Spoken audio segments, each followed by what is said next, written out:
affect Cody and Harrison? I mean, it's a huge theme this season is Rita's death, is how it's going to affect these kids. And we can't really go into specifics, but we can tell you it's a large part of the season. I mean, they've lost their mother, and as I think you saw in the preview, there is some blaming that goes Dexter's direction, especially from Astor. And it's very powerful, and it's something that recurs throughout the season. It's another thing that's on Dexter's plate that Dexter will have to deal with, in addition to what he's going to be facing this season, which is extreme. The relationship between Harrison and Dexter always touches me in many scenes because it seems like Harrison is the only person that Dexter can kind of open up to and use as a confessor, the only person he can really be honest with. And there's something twisted but special in that relationship, I think.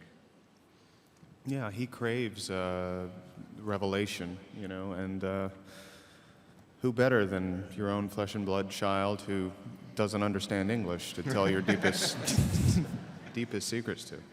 Everybody is concerned about baby Harry following Dexter's footsteps. But what about the other kids? Have you thought maybe not in this series, this season, but maybe next season, they might be showing some sociopathic tendencies? No.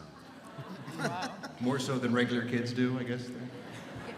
Yeah, I think the primary concern is about Harrison because he's got Dexter's blood in his veins.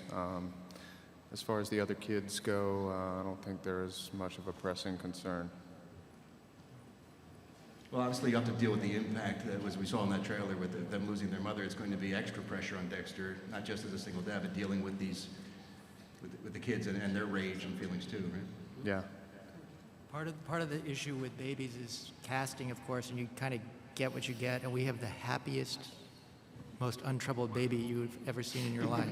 So that will limit our options. He's also a genius actor.